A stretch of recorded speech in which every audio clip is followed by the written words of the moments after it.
So, good afternoon, everyone. As I said, it's great to see so many of you here today for our event, Listen to Me, Sister, all based around this fantastic book. I don't know whether any of you or many of you have had a chance to look at it. There is a copy or a couple of copies out on the 3 copies on reception, 2. And obviously, some of you may have bought a raffle ticket, so good luck to anyone that has, because the prize is a copy of this fantastic book, which you will be hearing more about as we go along. So just a couple of housekeeping rules. Notices, sorry. Fire exit. We're not expecting the fire alarm to go off today. If it does go off, we're all going to head out this way, down the stairs, and it will take us out to the courtyard, which there's a car park, Marks and Spencer's, but just follow those of us that are readers because we know our way out.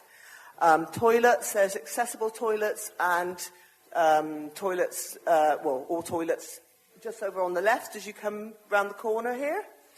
Okay, so we are going to be having a short break with tea, coffee, cake and savouries. Now, obviously, there is concern about hygiene. So we have got hand sanitizers. They'll be out on the food stations, drink stations. Please do use the hand sanitizers and please be responsible for yourself and others in terms of hygiene. And if you have any questions, then please come and speak to myself or Marie-Annick, who will be hosting as well.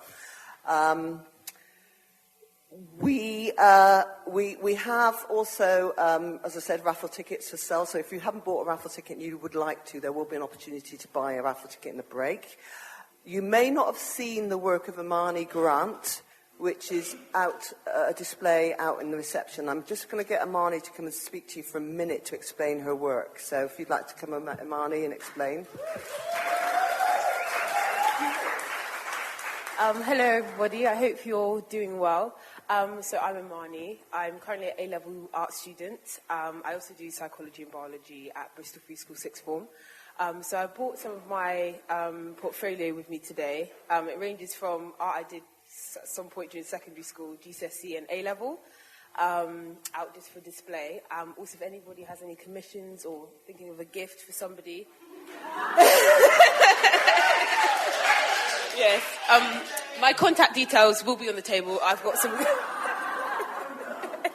I've got some business cards, with my number, and also I've got our Instagram and email, so that will all be displayed outside.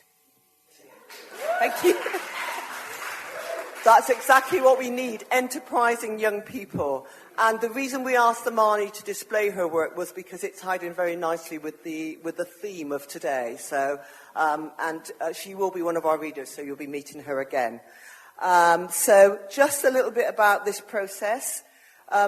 So we decided, Ros and myself, Marie-Annick, we've been having discussions about this for some time, and what we did is we invited 10 women to come and take part in this process, which the result of which you will be witnessing today.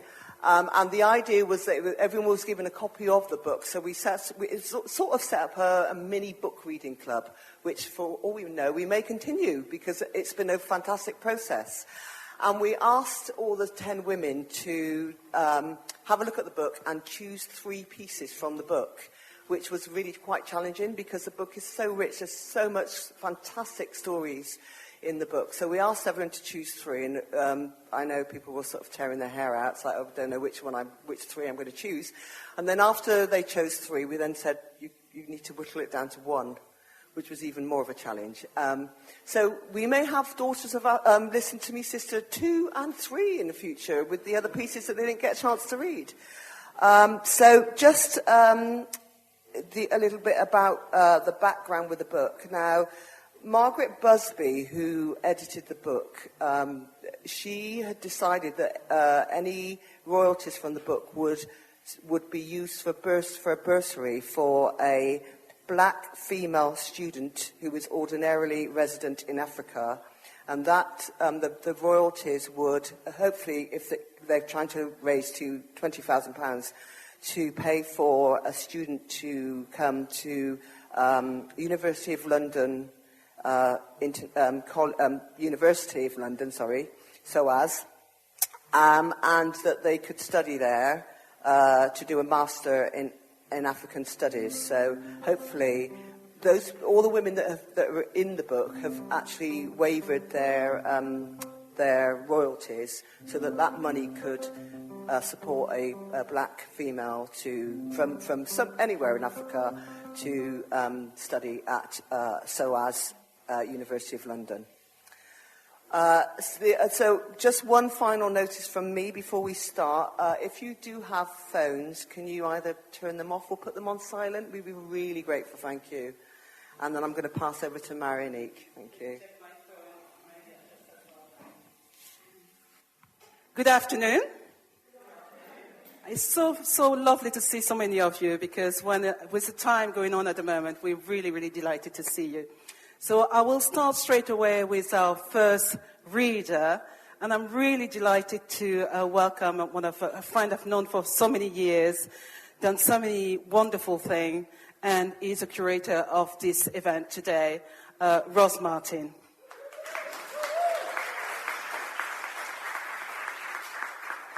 Thank you, Marie-Annick, and good afternoon, everyone.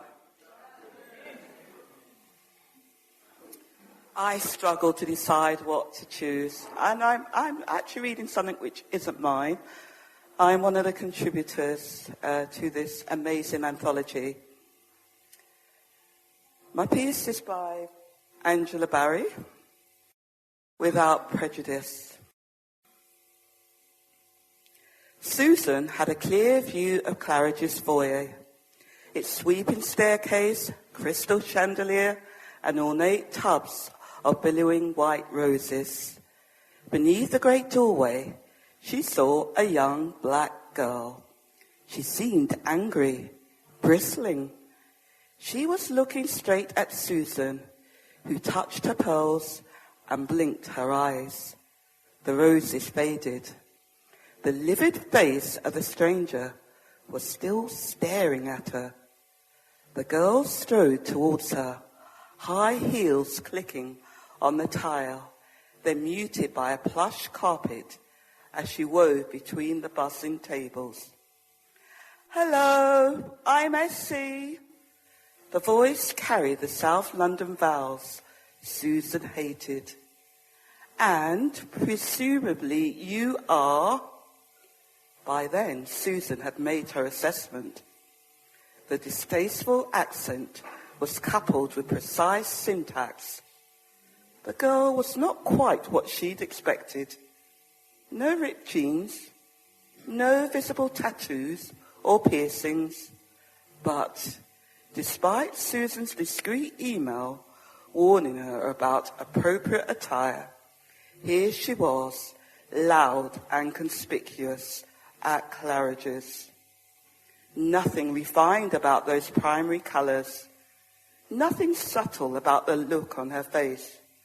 But Susan was ready. With a studied smile, she got up and extended her hand to the first blood relative she had ever met, Susan. Her hand was left floating untouched in the space between them. "And you are..." The girl repeated, eyes flashing. "My Aunt Abina, my mother's sister, you know, the sister you treated like shit." Susan sat down, stunned by the immediate attack. She'd hoped the first half hour would be spent talking about university entrance and such, but no. She tried to focus on what? The skinny body, the blazing African scarf on or the tight coils of hair standing about the face. She settled on the girl's skin, black, gleaming and pulled, tight across sharp cheekbones, the way hers had been 30-odd years ago. She hated it then, and that thought steadied her. "Sit down, Essie. Please, don't make a scene." For the first time, Essie's armour seemed to slip. Her face was stamped with "bugger off," but her hands nervously pulled at a large manila envelope from her bag. She continued to stand immovable, while deaf servers maneuvered around her. Finally, she ripped open the envelope, causing a few tea drinkers to glance at them. "My mother wanted you to have these. That's why I'm here." Still standing, Essie took out the first document and in a quiet hiss said, "Her last will and testament."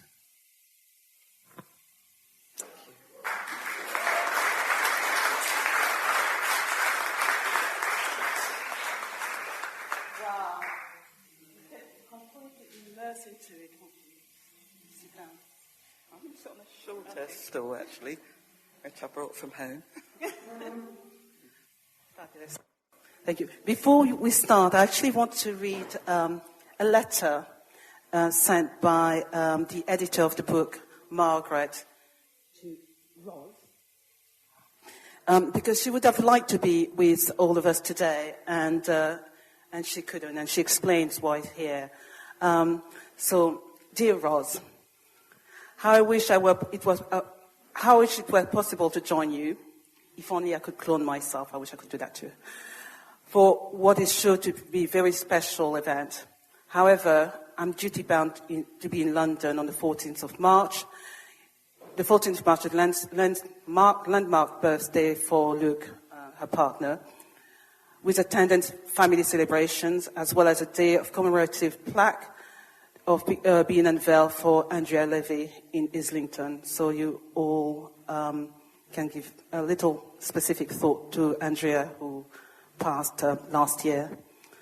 But you can be sure I will be with you in spirit and sending good vibes to Bristol. Thank you so much for the lovely photos and putting together Listen to Me, Sister. And I in terms of the photos and the design here, again, it's a lovely tribute to a friend of ours who has left Bristol, Gloria, what's her surname? Sule. Yeah. Please thanks each and every one of the beautiful sisters involved. And don't forget to take lots of pictures. And I know Christelle is going to be around taking some pictures so that we can send some. If you object to your photos being taken, please do let us know as well. Great. So this is my opportunity to actually have a little chat with Roz on the book itself. And choose this piece that you've just chosen, if I can start with that, actually. I think she's an older woman, and what struck me as a woman getting older, with children who are growing up, one of whom's here, my son, Louis, is what we leave to them. And a lot of the work I do is around history and heritage. And, you know, there's something about... There's also the thought that if we're still journeying and trying to understand our past, and it's and if we don't know it, in the actual story, she's 4, and when she's kind of adopted privately into a family up north in the Lake District, and you know, she's obviously done well for herself. She's kind of choosing Claridge's. But when that, to actually be confronted by a younger version, to actually say, well, actually, this is your story. I don't know if anyone's interested in things like, what's that film where you look at your history? Who do you think you are? Oh, yeah. People always seem very happy, though, don't they? And excited to trace their relatives. But, you know, I kind of, in a previous life, I was a social worker. And you did occasionally meet people who weren't very happy and really didn't want to be traced or find out about their past.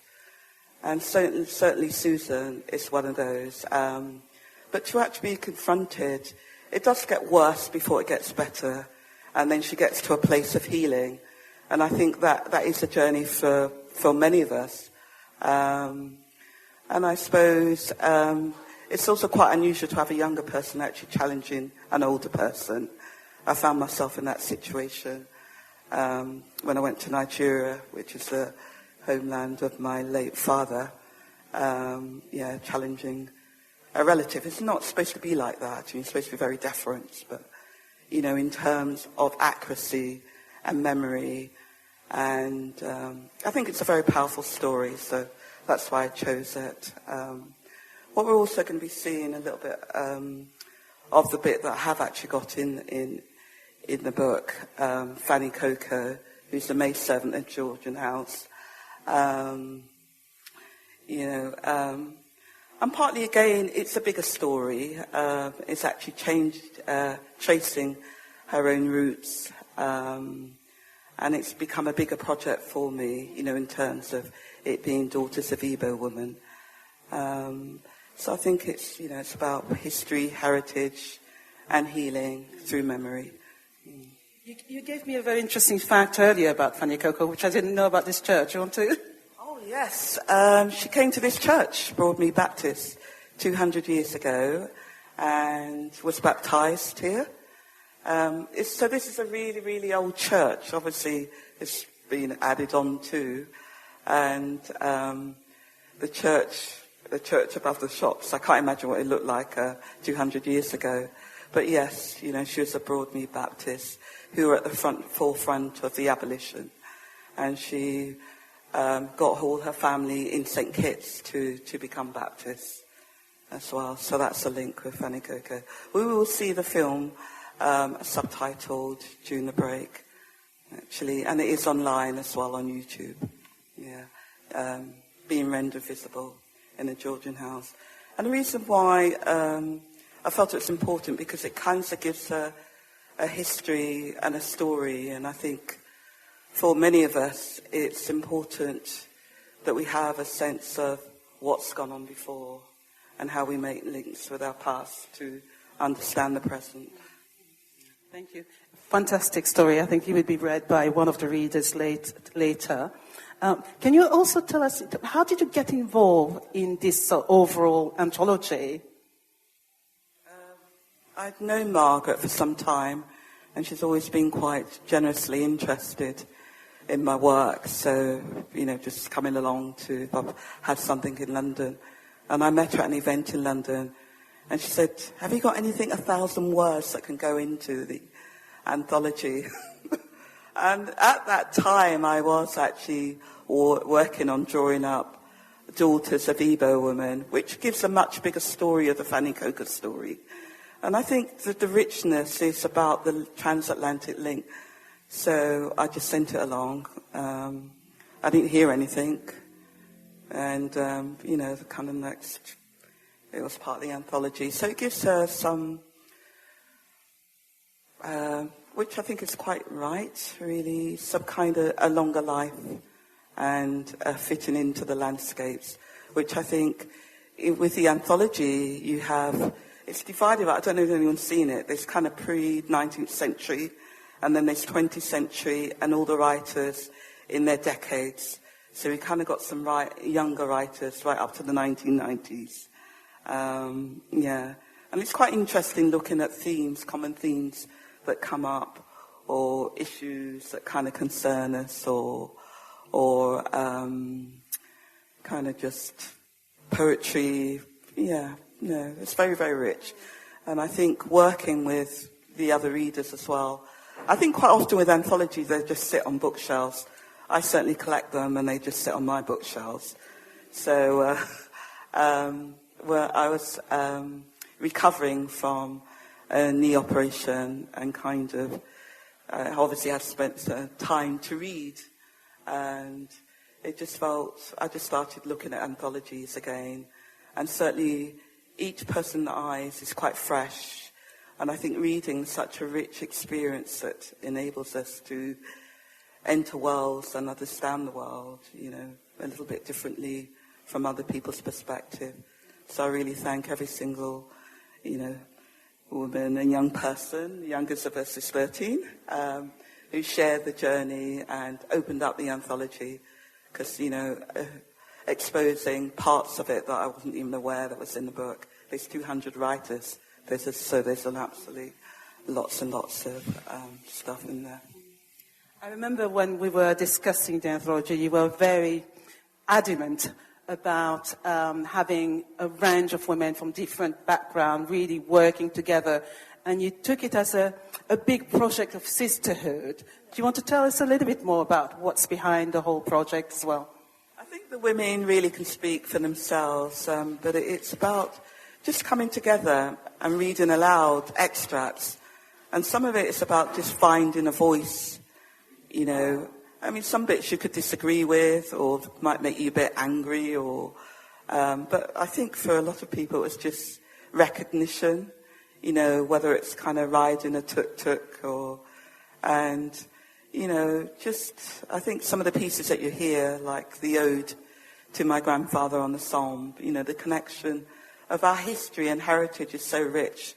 Having Sadia and Nagina, again, has been, you know, powerful actually putting, you know, their own perspectives on the project and actually kind of choosing passages that resonate. I think for all of us as women, we do have a common experience, so how we choose to stories and extract that speaks to us is just part of the journey. And I hope it's been fulfilling. Has it? Well, thank you so much, Rose. If you can put your hands together, really fantastic. Thank you. And we'll move on. You'll have the experience of hearing every single readers, and Ruth will introduce the next one. Okay, so our second reader is someone who I have sat in my car with for many a late night having long conversations about trying to put the world to rights. And this is, I'd like to introduce Patricia Anderson. Thank you.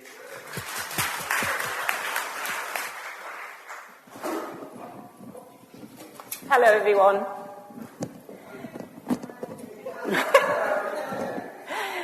Can you hear me properly? Yeah.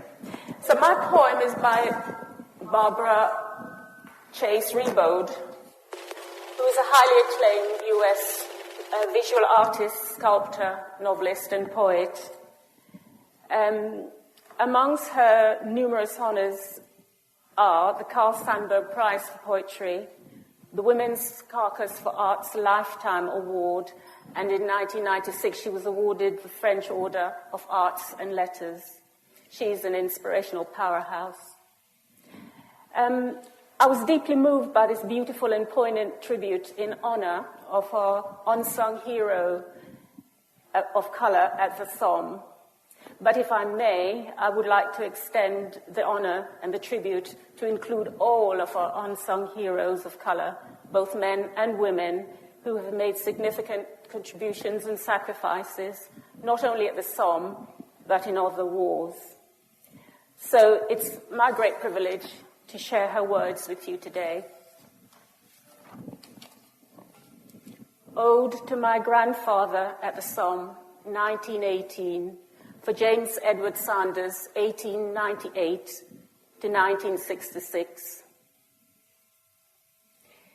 He stands a solitary figure in dark brown and khaki along the Somme trenches, wearing the uniform of the Union dead on the foreign soil of the Western Front. Himself a foreigner in his own homeland, a ferocious volunteer in the 366 Infantry Regiment of the segregated all-Negro Volunteer Division, raised from the depths of the Black Philadelphia ghetto.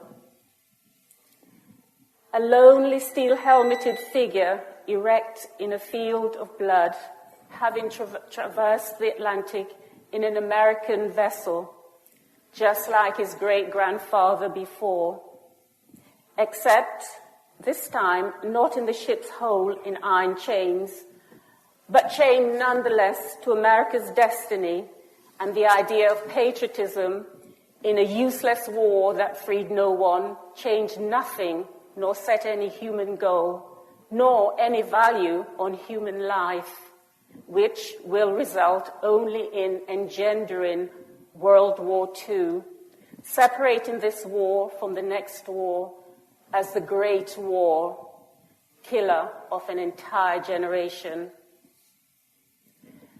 The boy stands wondering, what is great about a war in which both sides are cannon fodder for the guns of the other, and white men fight for a hollowed-out hill?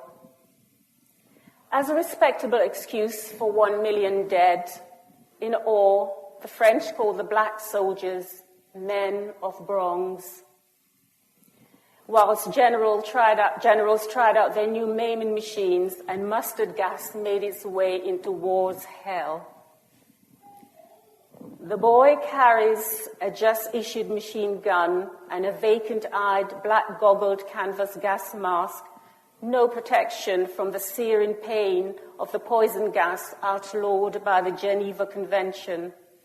Mercenary bombs burst in countless numbers, blowing off arms and legs around his muteness, like scarlet oak leaves fluttering, spluttering on the rich brown French soil in a senseless, useless white man's war that has claimed 4 million dead on both sides.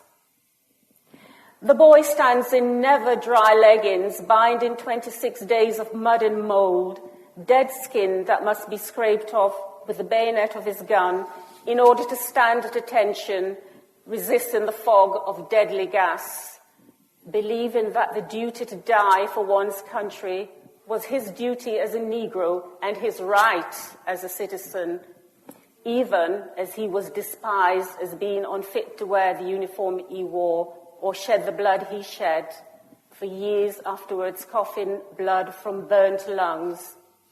I remember the brown syrup on a lump of white sugar that kept his breathlessness at bay, his only medication, that and his veteran's pension and the right to a military burial, but not the right to march with the American troops down the Champs-Élysées in triumph among the flags and the confetti, a Yank like all the rest, revered by the French as the victors of the armistice and the savior of European peace and civilization.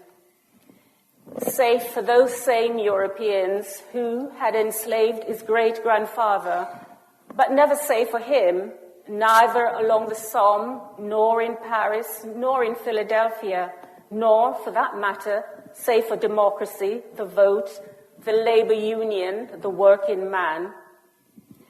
Returning home to my grandmother Lizzie, struck dumb with joy that it was over there, but not just beginning over here, and, all surprised, in 1966, to learn that our silent patriot was a hero who had the right to a military funeral with honors and the cannon salute he never received from the French, who had never revealed what had happened to him over there. For how can 1 million cadavers be conceived within 1 square kilometer? The folded flag rests in my arms, his faithful granddaughters, the last tribute to the last bronze man of the Somme.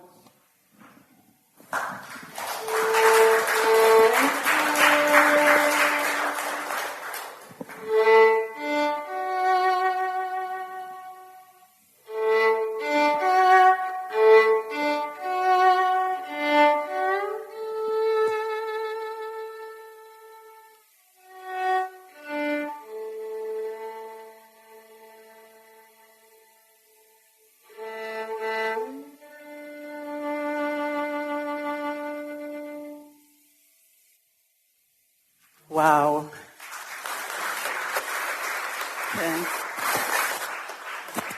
Thank you, Patricia, and thank you. It was absolutely amazing. Our next reader is Imani Grant. So we had the pleasure of seeing Imani earlier. So welcome, Imani.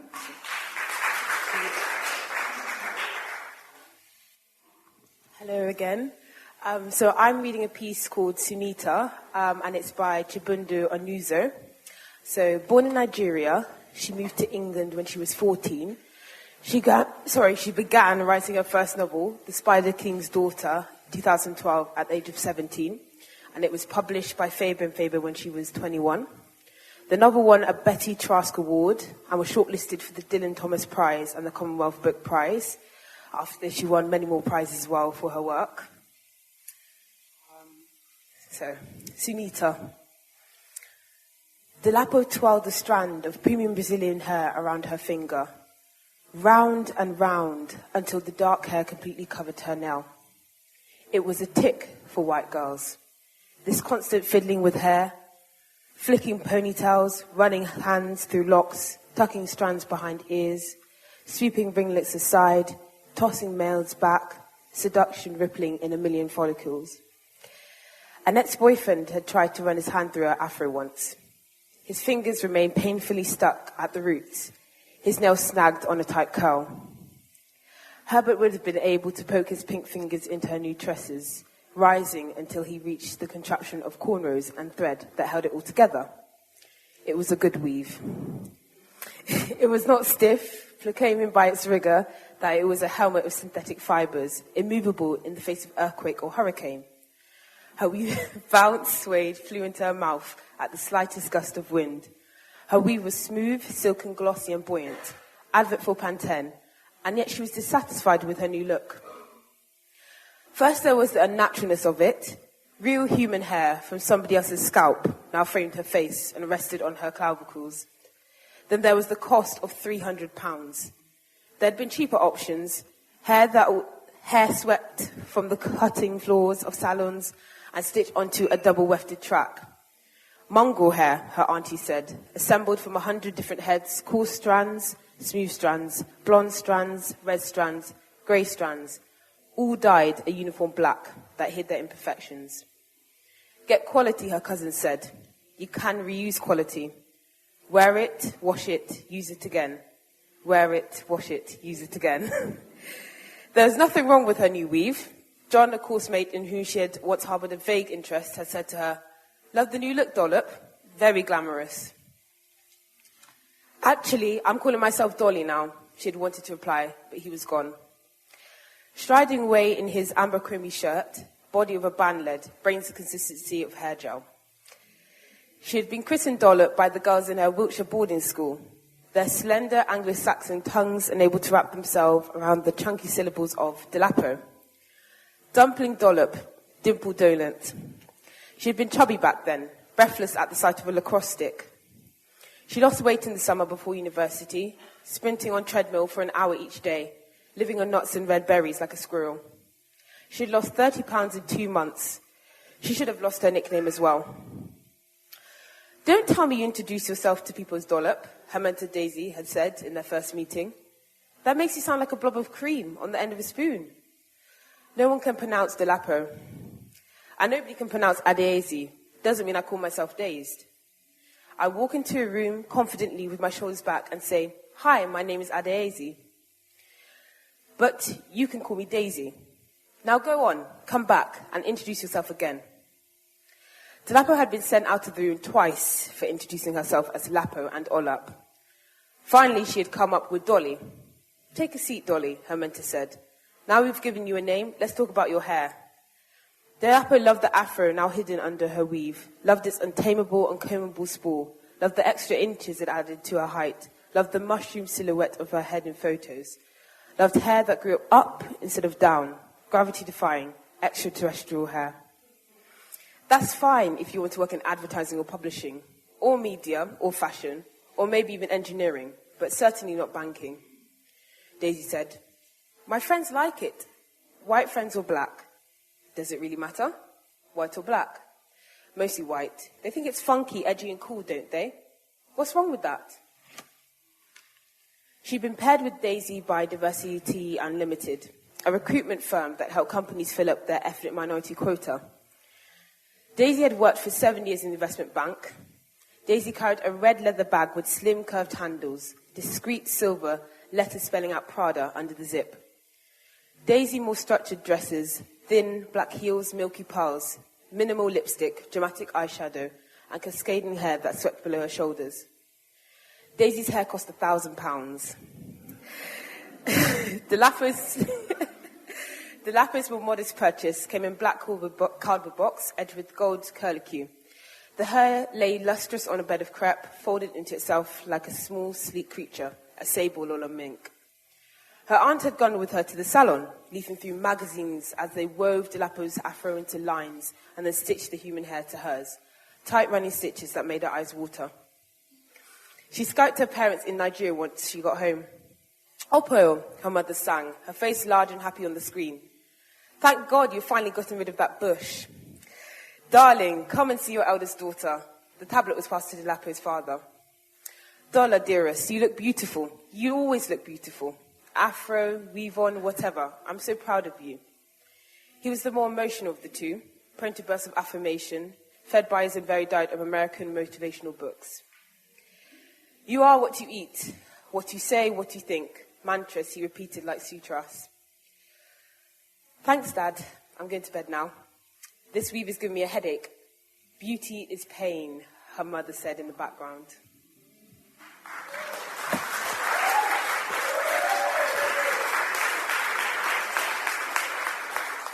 So my reason for choosing to read that piece from the anthology is because I relate to Delapo's story.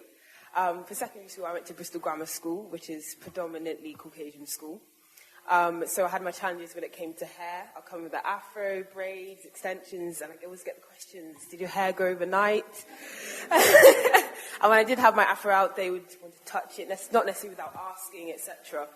So I thought I related to Delapo in the sense that she's in an environment where she has to be, like, I have to be at school, she has to be at work. But she's not able to fully be herself, express herself through her hair. She has to sort of put on this mask, this actor's costume, to come into work every day. She can't just be herself. So my hope for people reading this and internalizing this is that you can be yourself. You know, whether you're at work, you're in school, you know, flying abroad, you can just, you can just embrace yourself and go to a workplace with your natural hair. It should be accepted. I hope there's a message through this. Thank you. So we're now going to have a musical interlude with Claire Martin. So Claire is actually Rose's daughter-in-law, so thanks.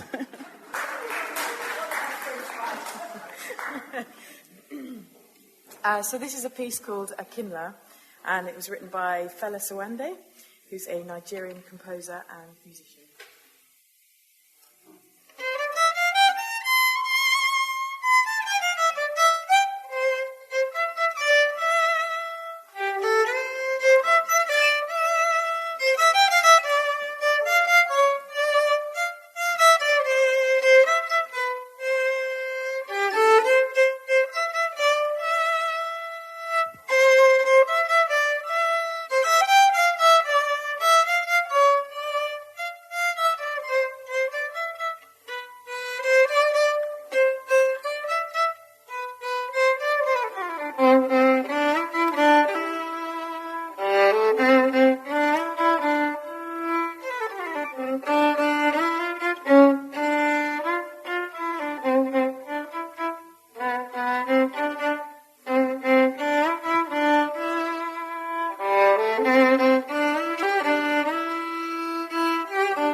And our next reader is Sadia G. And it's been a pleasure to get to know Sadia through this process the last couple of months when we've been meeting. I just love your energy. And so let's welcome Sadia up to read. Thank you.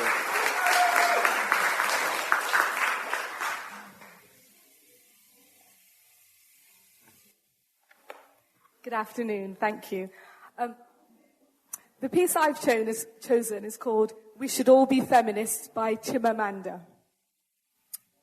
While I was promoting the novel in Nigeria, a journalist, a nice, well-meaning man, told me he wanted to advise me. He told me people were saying my novel was feminist.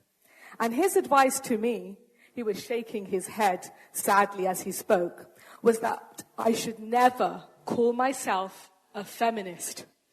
Since feminists are women who are unhappy because they cannot find husbands. So I decided to call myself a happy feminist.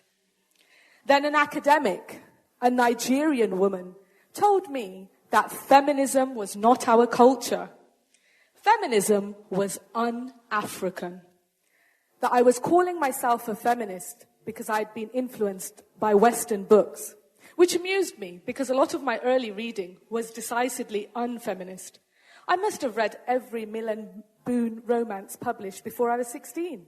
And each time I would try to read those so-called classic feminist texts, I'd get bored and I'd struggle to finish them. Anyway, since feminism was un-African, I decided to call myself a happy African feminist. Then a friend told me that calling myself a feminist meant I hated men. So I decided I would now be a happy African feminist who does not hate men. And at some point, I was a happy African feminist who does not hate men, who likes to wear lip gloss and high heels for herself and not for men. Of course, a lot of this was tongue-in-cheek. But that word, feminist, is so heavy with negative baggage. You hate men, you hate bras, you don't have a sense of humor. Gender matters everywhere. And I would like today to ask that we begin to dream about and plan for a different world. A world of happier men and happier women who are truer to themselves. And this is how to start. We must raise our daughters differently. We must also raise our sons differently. We do a great disservice to boys in how we raise them. And then we do a much greater disservice to girls because we raise them to cater to the fragile egos of males. We teach girls to shrink themselves, to make themselves smaller. We say to girls, you can have ambition, but not too much. Aim to be successful, but not too successful, otherwise you would threaten the man. You will emasculate him. But what if we question the premise? Why should a woman's success be a threat to a man? What if we decide to simply dispose of that word, emasculation? Marriage can be a source of love and joy. But why do we teach girls to aspire to marriage and we don't teach boys the same? The language of marriage, often the language of ownership rather than the language of partnership. Both men and women say, I did it for peace in my marriage. When men say it, it's usually about something they should not be doing anyway. It's something they say fondly to their friends. Oh, my wife said I can't go to the clubs every night, so for now, for peace in my marriage, I only go on weekends. When women say, I did it for peace in my marriage, it's usually because they've given up a job, a goal, a dream. We teach females in relationships, compromise is what women do. We raise girls to see each other as competitors for the attention of men. We police girls. We praise girls for virginity, but we don't praise boys for virginity. We teach girls shame. Close your legs, cover yourself. We make them feel as though by being born a female, they are already guilty of something. So when girls grow up to be women, girls grow up to be women who silence themselves, who cannot say what they truly think, who have turned pretense into an art form. Gender is not an easy conversation. Both men and women are resistant to talking about gender and are quick to dismiss the problems. Some people ask, why feminist? Why not just say you're a believer in human rights? Because that would be dishonest. It would be to deny that the problem was specifically about being a female human. Some people will say, well, poor men have a hard time too. And they do. But class and gender are different. Poor men still have the privileges of being men. Some people say that a woman being subordinate to a man is our culture. But culture is constantly changing. Culture does not make people. People make culture. If it is true that the full humanity of women is not our culture, then we can and must make it our culture. My own definition of a feminist is a man or a woman who says, yes, there's a problem with gender as it is today, and we must fix it. We must do better. All of us. Men and women must do better. Thank you.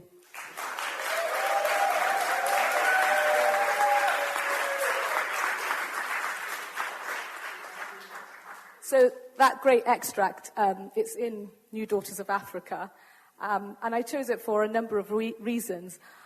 One is I'm a teacher, so I do like to read a good essay, and that was a very good essay. And also, obviously, I thought it was befitting for today's International Women's Day celebration.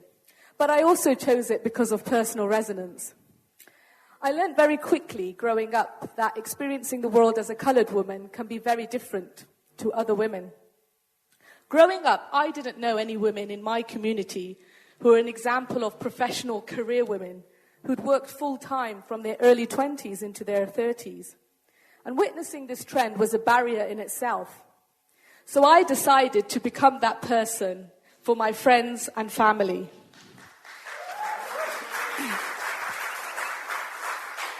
And I noticed how we grew into many coloured women who were working full-time passionately for many years in very rewarding jobs. Chimamanda mentioned marriage in her essay. And the Quran describes marriage as an experience of peace and tranquility. However, I saw, growing up, many women in the Pakistani community staying in marriages full of animosity and bitterness, less due to financial reasons and children, but more so because of the "what will people say" phenomena. Ironically, what will other women say? So I decided not to be that person, and left a marriage where verbal patriarchal abuse was accepted as a male attribute.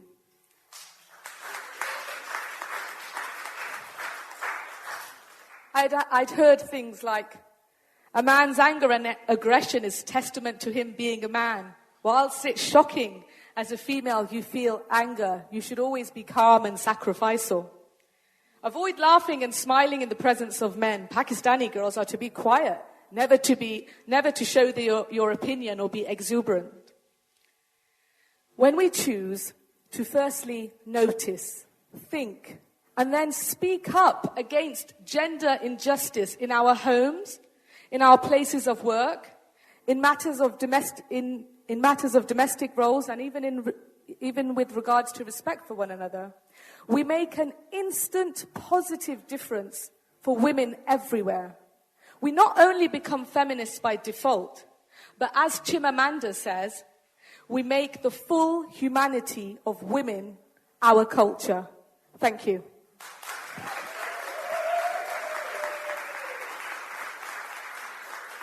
Fantastic. Thanks, Sadia. Okay. Wow. So our next reader is my daughter, Christelle Pecueller. She's not actually my daughter, but she's a little bit like my daughter.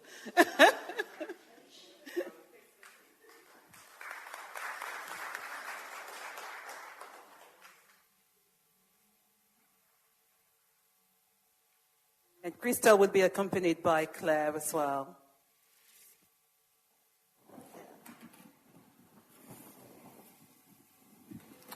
Hello, thank you, Mother.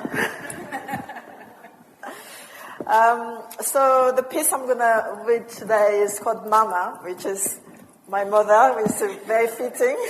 And it's by Akosua Busia. And some of you might know her because she played Nettie in Color Purple, the film that was done quite popular. And she was also the screenwriter for Beloved, which was one of the books by Toni Morrison. And Akosua is actually also quite famous because she's the daughter of the former Prime Minister of Ghana and the former First Lady. So her father was Dr. Kofi Abwefa Busia, and her mother was Mrs. Na Morko Busia. So I've chosen this piece, first of all, because it's International Women's Day, and actually it's very similar it's very linked to the whole feminism and the role of women in society. But also I wanted to do a tribute to my own mother, who passed away when I was about 6, because this text really resonates. When I read it the first time, she came to my mind. But I also wanted to do a tribute to all the women, all the mother, any mother in the room today, because we're doing such a tremendous work. I have good memories of growing up in Africa, and even then, the women are, my mother was in the rice field, and then in the afternoon she would be on the market selling some craft and some of the rice. And then at the same time she has to keep her house, and then always having me strapped in her bag. And many women in Africa still do that today. So they are doing an immense job and not always being recognized. And again, in our society, we're doing the same. We're trying to balance, work, our family, not even just one work. We're doing about 10 projects at the same time. So this is for all of you, and the piece is called Mama.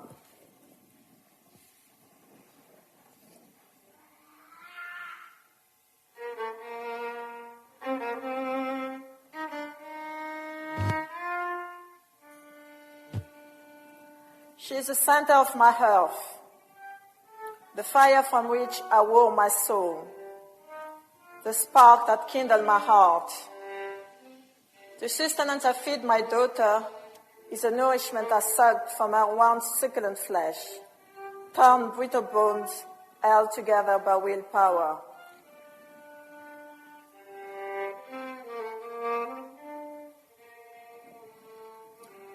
She called upon the force with which she once uprooted trees, replanting them in richer ground to revive them strong.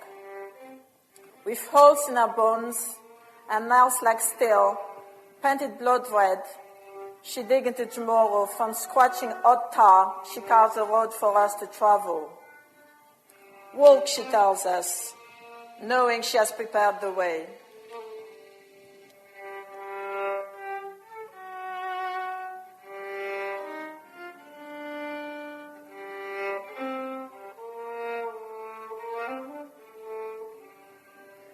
Never too exhausted to water those you love, I am cultivated by your sweat. Drop by drop, you filled my core. I drank holy secrets from the umbilical cord from which you fed me. In heaven, I'll remember all mysteries and find you. You'll be my first knocking on the door. I will know your house by the exhilarating scent of clean washing hanging on the line.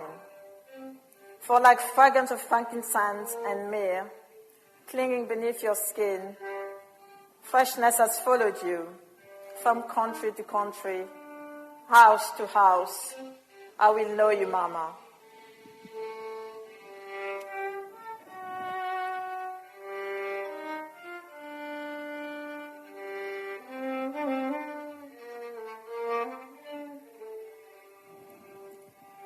Grace be unto you, Mama. You are loved. I know you. From the beginning of time, you are love. Everlasting, I will know you forever.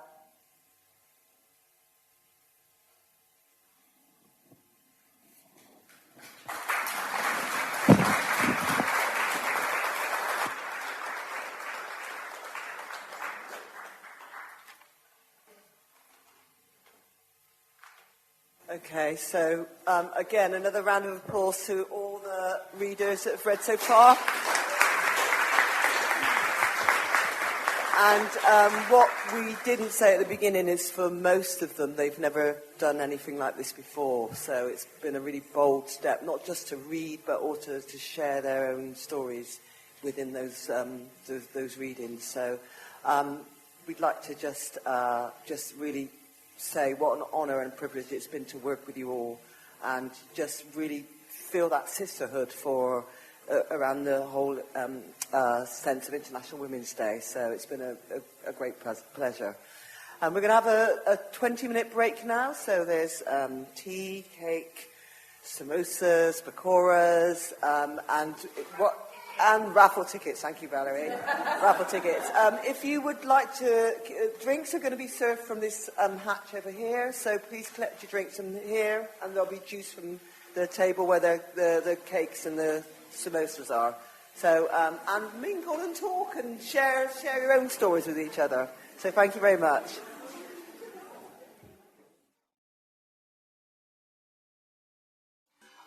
So welcome back, everyone, and we are going to start straight away with Yoma Smith, another woman that I have spent many late nights sat in my car having a conversation with to try and put the world to rights. So welcome, Yoma.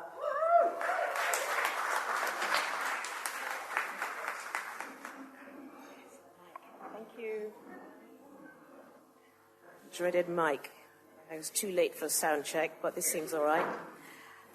Hello. I am going to read extracts from a narrative written by Donu Kogbara. Donu is a Nigerian journalist and a communications consultant. She is one of the well-known and highly accomplished Nigerian women that I have admired for years. And being a communications consultant myself, that's an added bonus.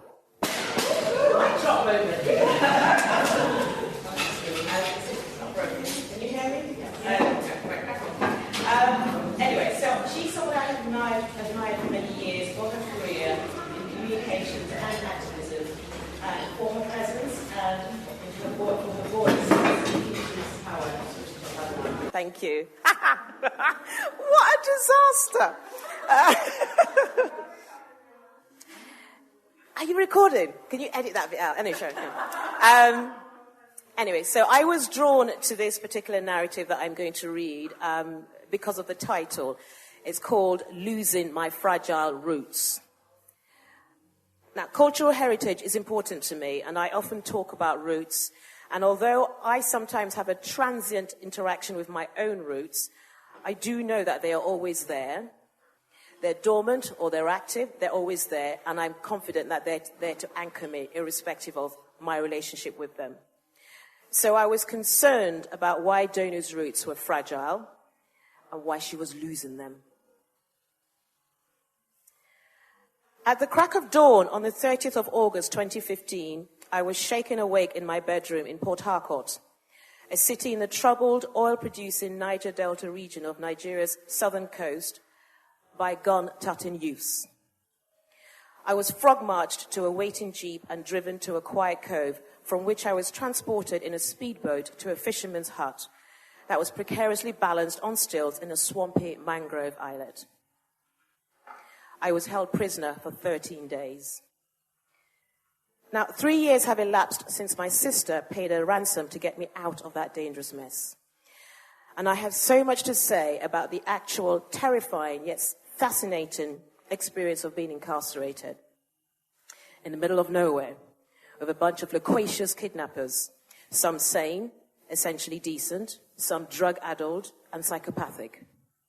all who were happy to share their personal histories, their political views, their anger, their sadness, their anxieties, their dreams, their failures, and their rationale for turning to crime. It was all so weird, contradictory, complex, and ambiguous. There were interesting and amusing conversations. There was warm emotional bonding. There were numerous rape and murder threats. There were times when I was respectfully addressed as madam, and there were times when I was treated like the hated representative of a grasping, ridiculously pampered, and heartless elite that has abused the powers it inherited from the British colonialists in 1960 and has ignored, oppressed, cheated, impoverished, and killed the masses for decades.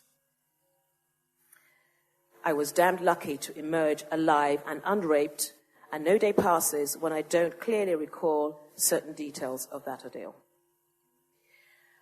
Alongside painful flashbacks, there are memories of camaraderie, great jokes and uproarious laughter, memories of touching acts of kindness, memories of feeling sorry for the brutalized boys who said they'd become outlaws because they were tired of being powerless victims. They called themselves soldiers. Soldiers who were waging a war against the upper echelons of society, and I admired them for fighting back. My friends have concluded that I am completely screwed up because, as one of them exasperately puts it, you sound as if you miss those evil gangsters and as if you were often happy in their bloody huts. And it is possible that I am indeed mad as a hatter and warped by this and suffering from Stockholm syndrome, a psychological phenomenon that makes captives illogically identify with their tormentors, sometimes to the point of vigorously defending them. I cried when I was told that my kidnappers had been caught and executed at the end of 2015. And I suppose that tears were an inappropriate response, given that they had hurt me and confessed to murdering, sexually assaulting, and torturing several abductees and law enforcement officials. You should be furious with those thugs and very relieved that they have been eliminated, said the pal who told me that they were dead. Nevertheless, the anguish they inflicted on me was only part of an immensely complicated story. And I prefer to think that I am not deluded, but simply capable of being forgiven and objective under pressure. But you know what? What happened inside that hut was far less devastating than what has happened subsequently. What has upset and destabilized me the most is the fact that I felt compelled after the kidnap drama to exile myself from my roots and family home in Port Harcourt. My parents bitterly regretted sending me and my 3 siblings to English schools because we became unrepentantly westernized Londoners, acquired very foreign partners, and flatly refused to move back to Nigeria. Then, aged 39 and inspired by various factors, I suddenly decided to give the whole land of my ancestors thing a go, which is how I wound up living in Port Harcourt. I am a member of the Ogoni tribe. Ogonis are domiciled in Rivers State. Port Harcourt is the capital of Rivers State, which is multi-ethnic, populated by minorities, and part of the Niger Delta.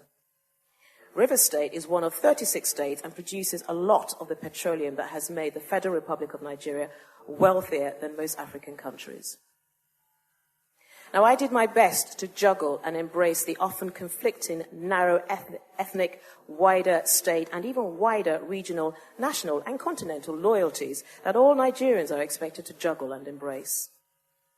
And, despite being profoundly and unashamedly Eurocentric by nature, I was making serious progress and had mastered the challenge of figuring out why ethnic/tribal loyalty tends to be prioritized over wider loyalties, even by sophisticates who have genuine chums everywhere and were educated abroad and are citizens of the world.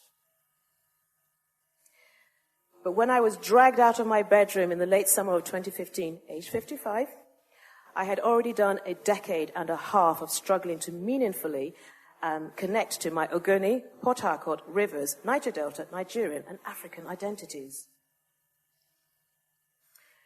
But now I am too spooked to spend significant amounts of time in Ogoni land, Port Harcourt, River State, or any Niger Delta location.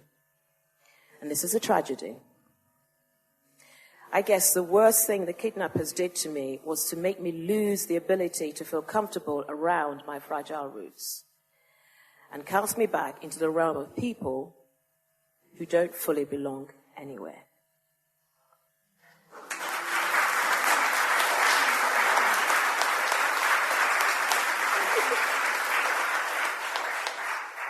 Thank you. As I said, roots are important to me, even though I have a transient relationship. And being a Nigerian myself, I have often most Nigerians do carry this whole sort of like tribal thing, language thing, citizen, country of origin, and so on and so forth.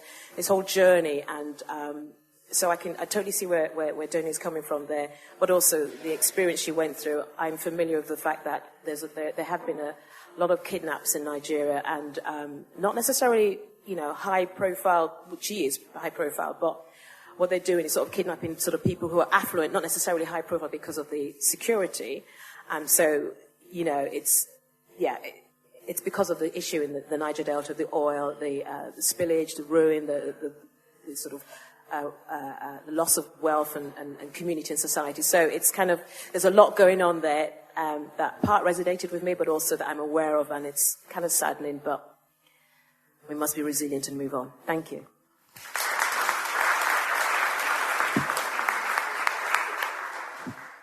Thank you, Yoma. Beautiful.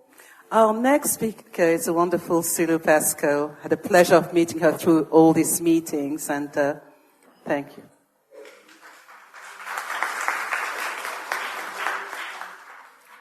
Hello, everyone. Can everybody hear me?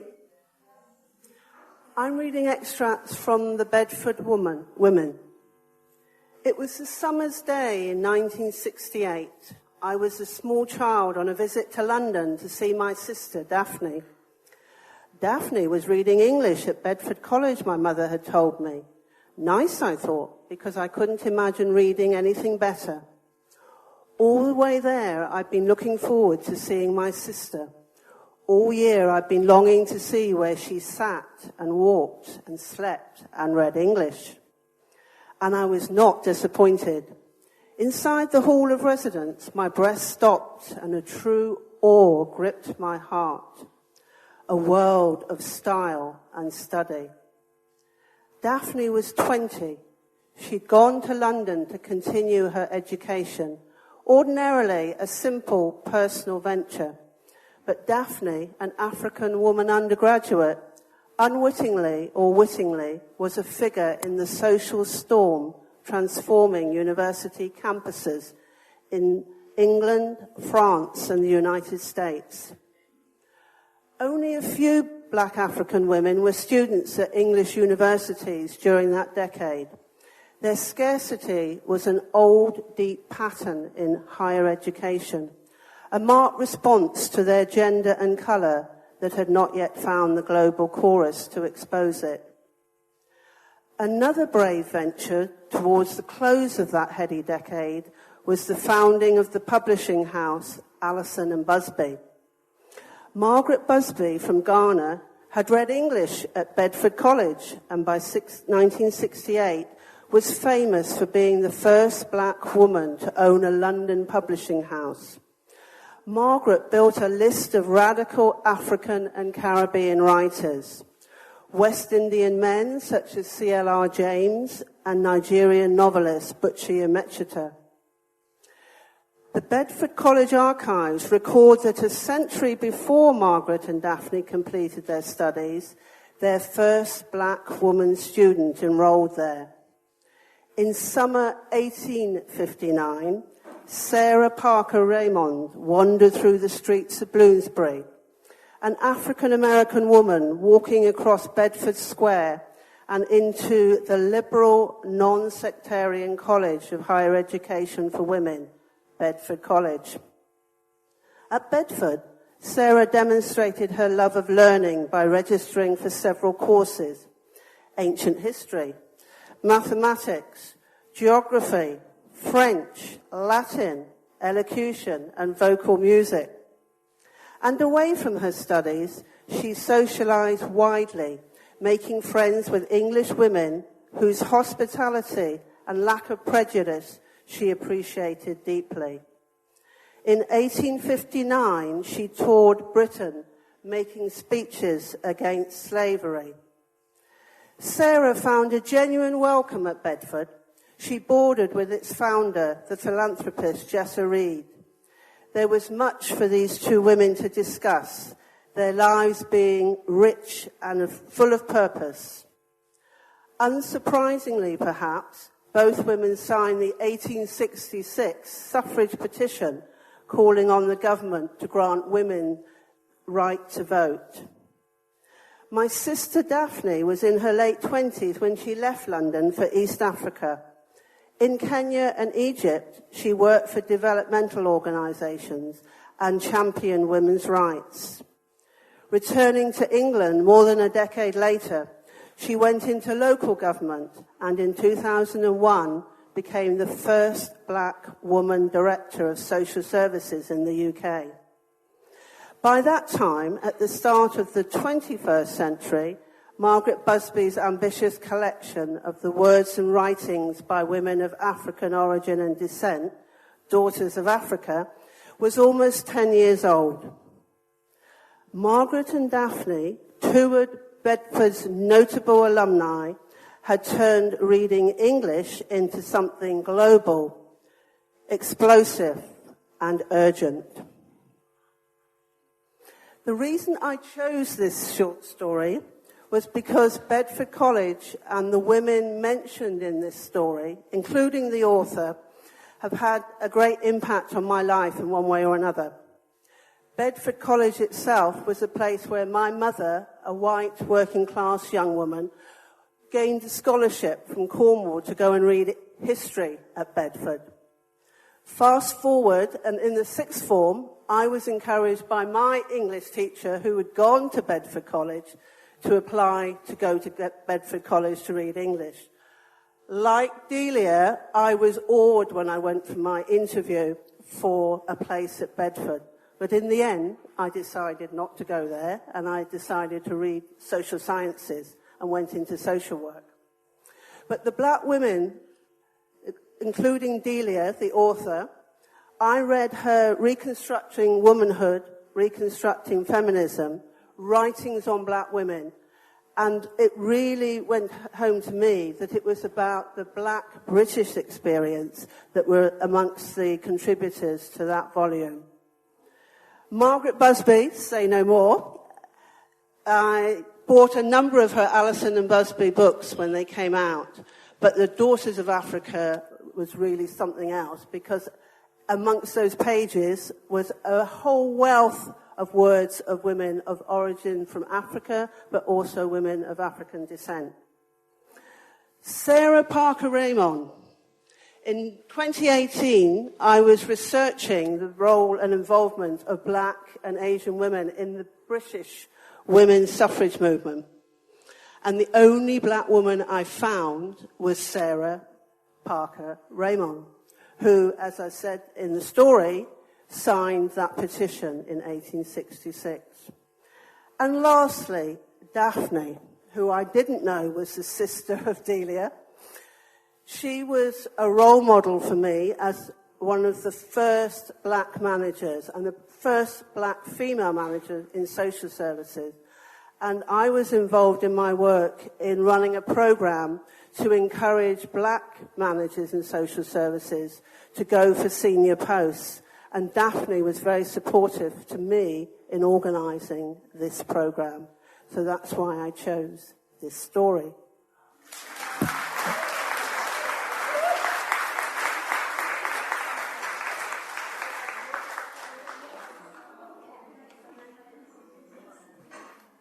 All those connections, and we had no idea that Silu had those connections until she came along and joined the group. So that's just a coincidence, but absolutely amazing. Our next reader is Nagina Mohammed. Again, I've met Nagina through this process. And Nagina's one of those people that when she walks into a room, you just feel her warmth. And so I'm really pleased to Nagina to read her piece to you. Thank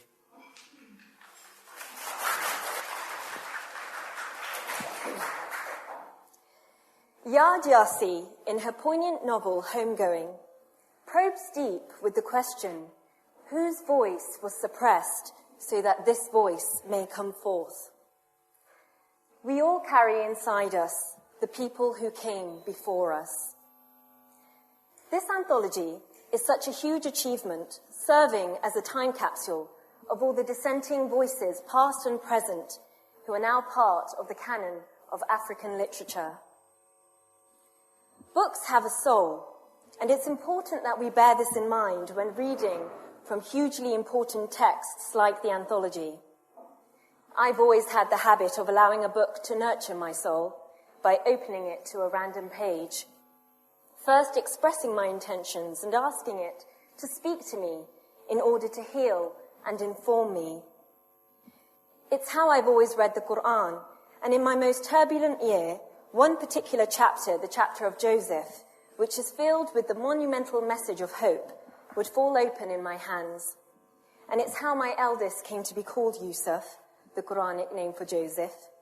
And I always felt that God was telling me to be patient, that that name would be a light in my life, and that freedom would come.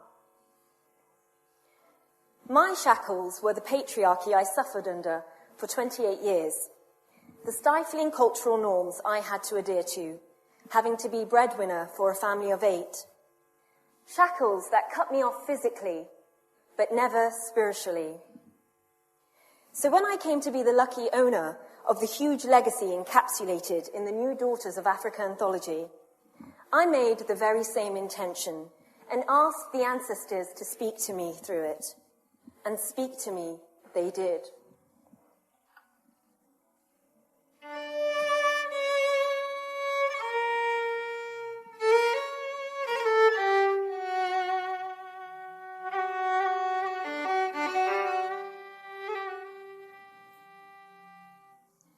My freedom was not gained in a day, a month, or a year. To achieve it, I had to overcome both sorrow and fear.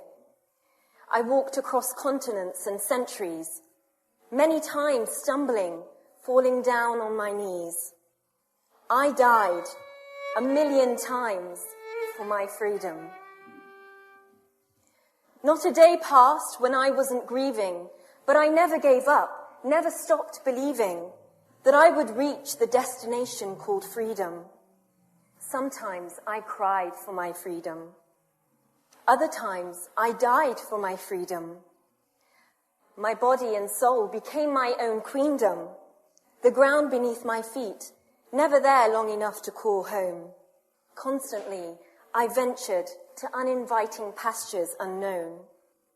I died 1,000,000 times for my freedom. Sometimes I was taken, sometimes I was used, other times I was tortured and abused. My tears of sorrow deepened the sea, broadening the divide between freedom and me. Rebellion gave me hope and determination. My resistance knew no boundary or limitation. I bore the scars of my captivity like tribal marks of identity. I died 1,000,000 times for my freedom. Even though I was wearied by centuries of oppression, aged beyond my years by sadness and depression, weathered from exposure to extreme elements, frail from multiple abuses and resentments, I embraced my freedom like a long-lost friend and refused to release my grasp for fear it would end. I died 1,000,000 times for my freedom. I died 1,000,000 times for my freedom. I died 1,000,000 times for my freedom.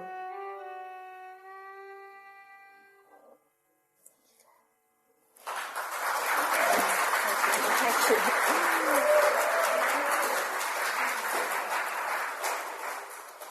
Having read this poem, the image of my shackles came to me, and the place where they had once resided ached.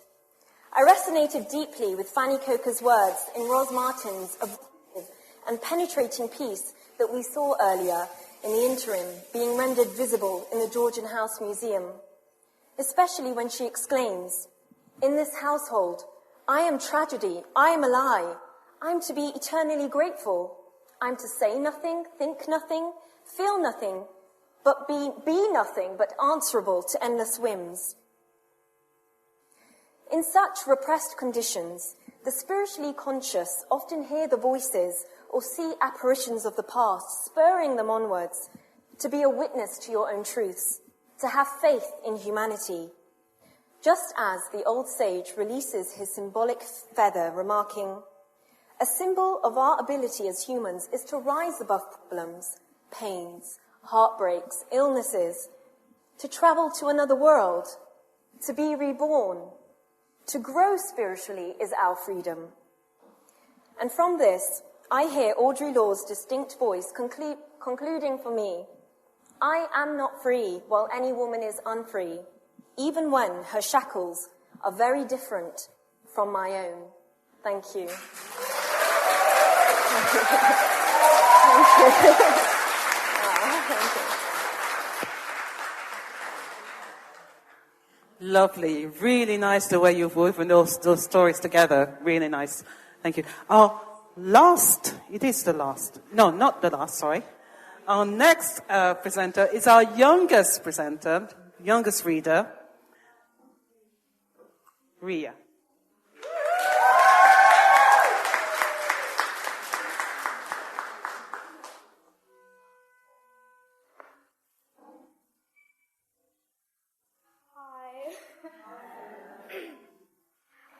This piece resonated with me because it's about a tuk-tuk journey, and I've been on many similar tuk-tuk journeys in Colombo, Sri Lanka. The way it is written, you can feel every bump in the road and breathe in the thick, polluted, humid air. I identify with the writer's quest to find nostalgic food from her homeland. This is Tuk-Tuk Trail to Soya and the Stars. You venture into the dark, and it looms over and crowds your every space. Thick, even pushes into your earlobes like cotton wool. This hazy yellow darkness, choked with harmattan dust. You are boxed in by solid air, and you must breathe it in. You enter a tuk-tuk, the most rickety vehicle ever made, as if banged together from the spare parts of small cars, circa 1960 Austins, say, and old saucepans, panel beaten into shape, all loosely held by rusted nails and chains, and placed on top of what was once a three-wheeled motorbike, now an ungainly carriage with a snub metal nose. You sit on plastic, which is easy to wipe of dust, but clings to you like a kid to your sweaty thighs. All tuk-tuks are painted orange to compete with the river of dirty sand called the road. Haze, heat, rush, animal-like hoots and horns, orange to shock your eyes into seeing. Still, it provides the miracle every vehicle does, to move. All you have to do is sit, or rather grip desperately, as there is no side walls or doors. The breeze is a blessing. It strokes your cheek and whispers in your ear that you can breathe. It's okay, but not too deeply. No, your lungs cannot suck air out of dust as a fish do out of water. This dust that covers everything in a fine grey layer, gauze-like, sticky. You realize as you climb into the tuk-tuk that with cars you settle quickly, assured that the solid metal case will protect you from the rush of the busy street, the intense heat and light, the potholes underneath, the direct hit of any accident. For a while, driven from A to B, you have the pleasure of giving up responsibility, and you sink gratefully into the cushioned bowl of the back seat. Not in a tuk-tuk. You sit? Yes, but unsupported, holding tight to the rusty rail, sweaty fingers slipping as you are shaken from side to side like jelly. Shaken inside out, you are in a blender, a coffee grinder, an angry machine that jostles and jangles you. It sets your stomach churning, and everything in it is squeezed and kneaded. The tuk-tuk driver swerves to avoid potholes, the size and shape of dried ponds. His dark ball of a head bobs in front of you as he does the same desperate bouncing as you do. The tuk-tuk dance. It's not all dance. It's real danger, as each swerve, avoiding falling into a pothole, leads to a motorbike coming straight at you. It's as if the whole point of being on the road is to almost crash into the next car. A carder bicycle, just missing by a thread's breadth to show off your skill, saying, "We're here, full-limbed, we ain't dead yet, okay?" Here we go again. Respect is only for huge lumbering lorries, ancient blind dinosaurs that cannot swerve out of your way. So you slow down and slide to the side, a momentary bow of acknowledgement. You hiccup.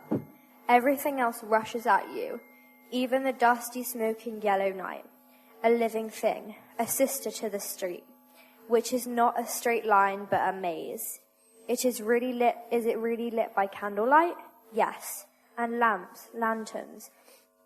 Words that sound so medieval, but are very much here and now, gleaming, grinning, like a mouth with missing teeth. What gapes through the yellow-black gaps? What flashes past your dust-teared eyes? Endless shacks made from wooden planks and strips of corrugated iron slapped together, as ugly as a rubbish dump, that form a long, crooked line that hugs the crooked road. The kiosks are filled with the cheapest that Nigeria and China have to offer. Shiny nylon shirts, brightly coloured packets of sunlight soap, curry powder, St. Louis cubed sugar. All the way from France, brand new bicycle wheels wrapped tightly around with white, black, and blue polythene strips and hung up on a pole in a pattern of open-mouthed O's. TVs and electric fans, dirty jars of chewing gum, and shelf upon shelf of brightly coloured packages and boxes with sacks of grain below. To you, it's all jumbled up.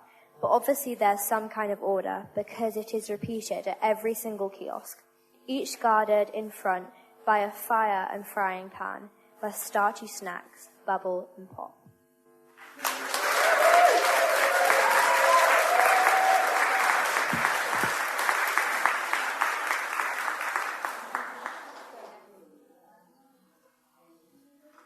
Thank you, Ria. It's great that we could have young people who are confident to get up and read. And we just need more young people like Ria. So as women and men in this room, we need to encourage young people to be the Rias of this world. Thank you. Another clap.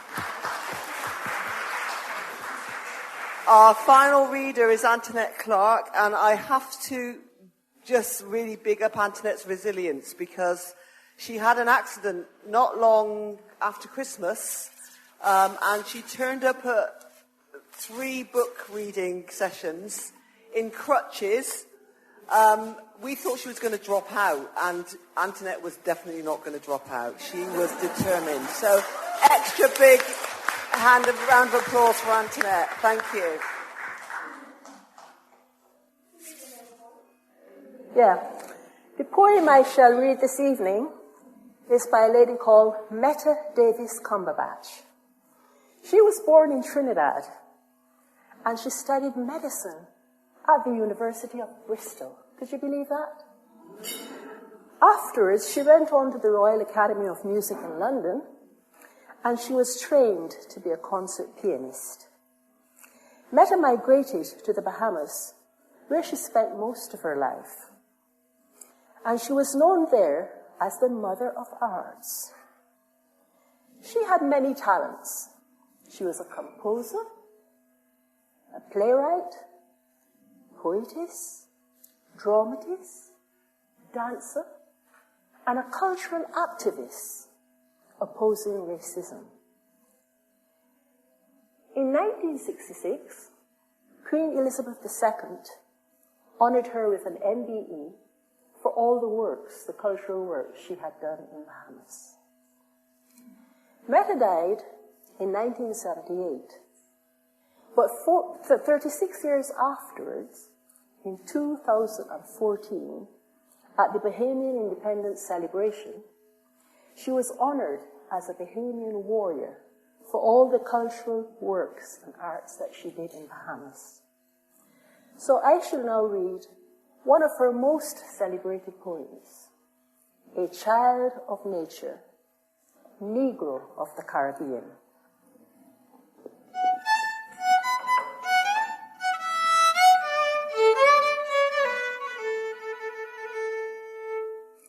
Shackled? No shackles can bind me. Enslaved? I am free. I roam the fields, pick the flowers, spend with nature happy hours, bear my body to the sun, spread its rays, leap and run in sheer abandon, having fun. In little things, much joy I find. Nature to me is quite kind. The air, the sky, the land, the sea. Fruits in season are all there for me. The moon, it shines to bright my way. It bridges nighttime into day. With dancing feet and voice to sing, passing joys to me they bring. Much within my heart I learn, and many are the things I learn. I live, I love, I laugh, I sorrow. Each day brings with it tomorrow. I toil, I labor for my bread, for shelter for my weary head. Yet, lazing under a shady tree, I feel the world belongs to me. With mocking laugh and look of scorn, you seek to crush a child freeborn. You captive-vile, who would enslave me. You are shackled. I am free.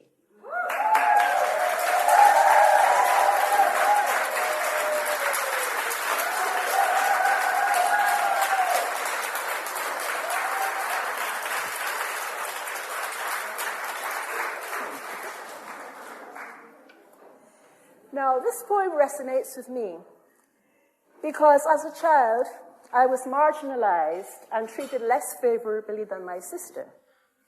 But I didn't allow these negative experiences to shackle me.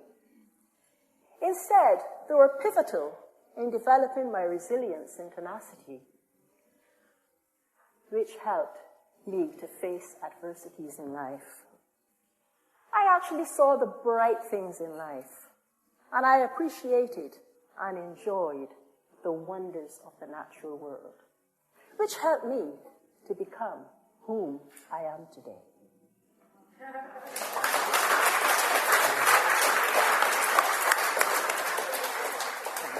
Thank you.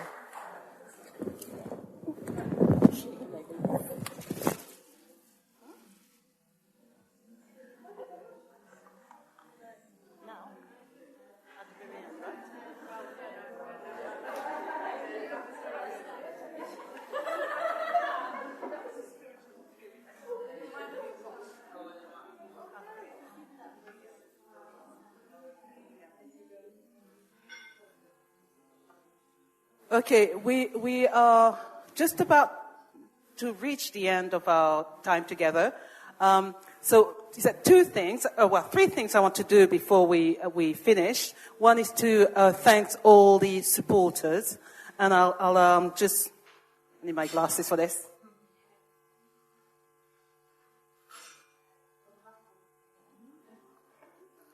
First of all, Broadmead Baptist Church, Lindsay and Ken, for enabling us to use this venue and hosting us today. Lorna, Valerie, Subita, Pam, all these people have been helping us behind the scene and doing, refreshment and welcoming you here. Want to thank David, Louis, technical support, and also our sponsor, the University of Bristol, the Centre for Black Humanities. We've got here Ruth. And of course,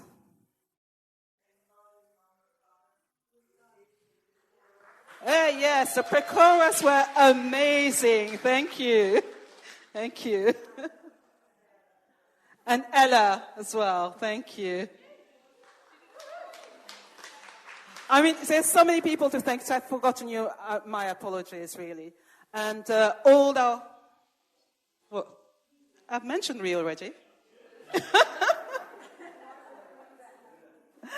I want to thank our amazing readers, Patricia, Imani, Sadia, Christelle, Yoma, Silu, Nagina, Ria, Antonette. Fantastic. I think they really gave you a good flavor of what the book is all about. So don't forget, you can purchase it. Still 2 copies here, I believe. And if we run out, you can get... Okay, these are for the raffle, so you can't have them unless you win. But you can get them from Waterstone, so so you can go and get a copy. But really do, in terms of the range of text that there is in it, really bring things alive in terms of poetry, short stories, non-fiction stories. Absolutely fantastic. Okay, talking about raffle, we're going to have a quick raffle now. And we'll end up with a wonderful piece of music by Claire Martin.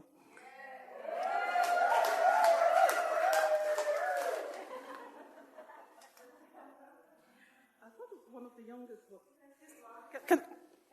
Can I ask you to pull a number, please? Winning number is... 3. Number 3.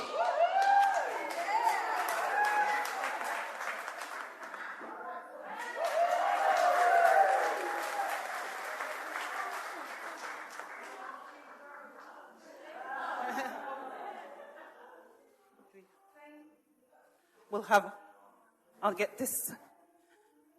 Can you pick a number for me?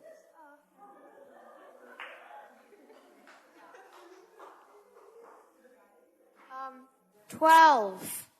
Number 12. Thank you. Number 12. Yeah. Woo.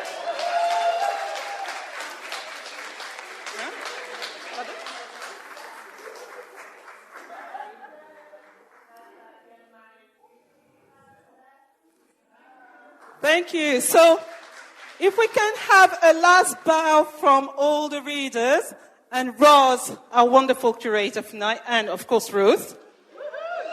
Come along.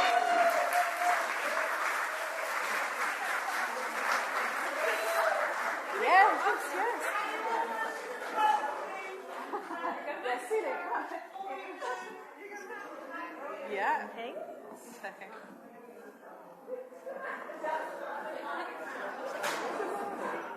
Imani.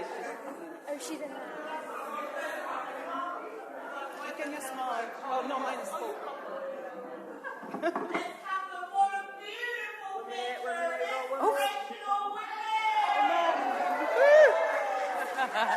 All right.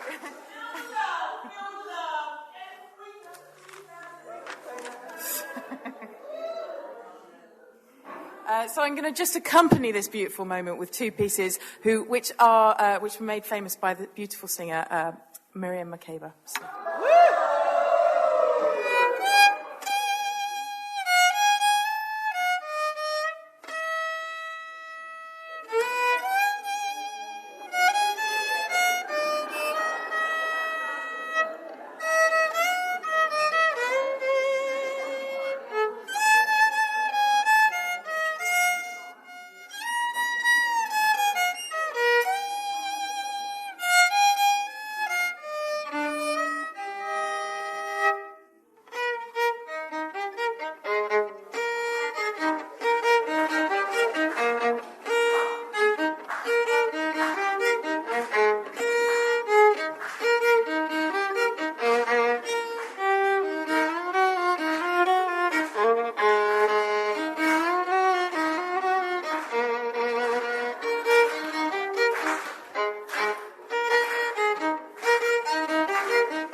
Wonderful, Claire.